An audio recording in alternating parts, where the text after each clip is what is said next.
Hi, my name is Emma, and today we will be talking about using the passive voice and the active voice. So what this lesson is going to do is it's going to look at, first of all, what is the difference between the passive and the active voice, something that a lot of ESL students do have problems with. And then we're going to look at how they are used and when to use them.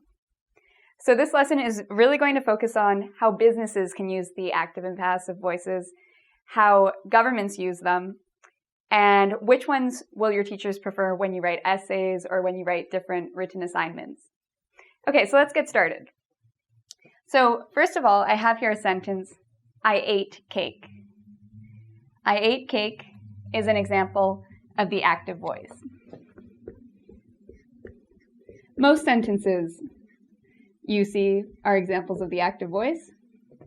What it is you have a subject, I, you have the verb, the action, ate, and then for a lot of sentences you have the object, in this case cake. So what is an active voice? What does it do? Well, it's where the subject does the action. Who ate the cake? I ate the cake. Who did the action? I did the action. Okay? So now let's compare this to the passive voice. So here in this example, we have most of the same structures. We have the cake, so cake, cake. We have the verb to eat. But now we have the verb to be, was. So this is an example of the passive voice.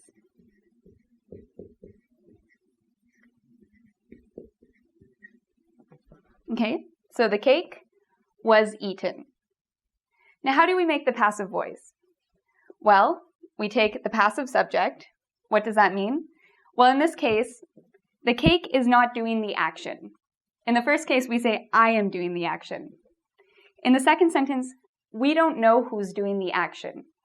We just know that the object of the action, the cake, is being eaten. So we've sort of taken away the subject. There is no I in this sentence. You don't know who's eating the cake. So in order to make the passive, here is our formula. We take the passive subject, so in this case that's the cake in the first sentence. We take to be, so was, and the past participle, which in this case is eaten. Now, for the active voice and the passive voice, it's very important to remember that we can use this with so many different tenses. So for example, we can use it with the present perfect, the future. The main thing to remember is the passive voice always has to be the past participle. So we're going to go into more detail now about how the passive voice and the active voice are used and go through more examples of both voices. Look at how we can use the passive and the active. So here is a comparison chart. On the one side, we have the active voice. So notice we have a subject, I, we. Whereas on the passive, we have be, was, were, will be. So just take a second, look at the differences between these sentences. They have the same meaning, it's just the emphasis is on something different. So read both sides of the chart and just think about it for a second. Okay, so first of all, like I said before, in the active, we have the subject, I made a mistake. So in this case, when I say I made a mistake, I'm taking responsibility for doing something. Now this is a strong sentence. In general, in English, we prefer to use the active. So for your teachers, for most essays, for most of your work you're doing, your teacher would prefer a strong sentence where you do have a subject and the verb like this. Now, where this is not the case is when we're trying to avoid taking responsibility for something, when we don't want to take the blame for something we did. So if you think about businesses and governments, this is where this comes in. Okay, governments hate saying they did something wrong. They hate doing that. And so if your president of your country said, listen guys, I made a mistake, I lost a whole bunch of money, the citizens would be really angry. So instead, what governments do, they change it to the passive. Instead of me taking responsibility for making a mistake, now I say simply, a mistake was made. Who made the mistake? It's unclear. We haven't said who made the mistake. In this case, we're trying to shy away from that. We don't want to suggest who made that mistake. A serious mistake was made. Okay. Similarly, in war, governments, armies, they often kill a lot of people. So if a government said, we killed a lot of people today, they probably would not be reelected. It would not be something nice for them to say. They would become unpopular. So how do they change this around? Well, they take away their responsibility. They say, a lot of people were killed. Who killed them? We don't know. Just a lot of people were killed. So you see, again, we're taking away the responsibility, the blame of someone. Businesses also love to use this. Anytime a business is going to do something that's probably going to anger you, they don't want to take responsibility for it.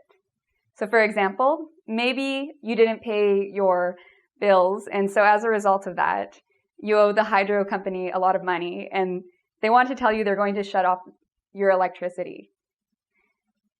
Instead of saying, we will turn off your electricity, if you see that we, you're going to get angry at the company. They avoid the we. Instead, they say, your electricity will be turned off. Who turned it off? I don't know. It's just going to be turned off. So again, in terms of the passive, we're focused on the actual action itself. We're not focused on who did the action. Who did the action, we're either trying to hide who did the action, or it doesn't matter. Or, alternatively, oftentimes with newspapers, we use the passive.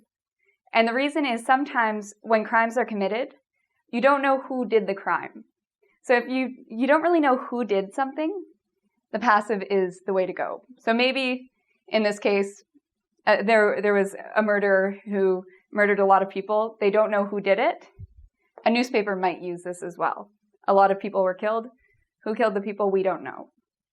So to sum up, active voice is better for essays, for regular writing, because it's stronger, it's not vague, it's not unclear, and you're saying specifically who did something. The subject is important. Whereas with the passive, this is the tricky one. This is the one that governments love to use and business people like to use. Mistakes were made. So for more practice on this, I invite you to come visit our site at www.engvid.com. We have a quiz there.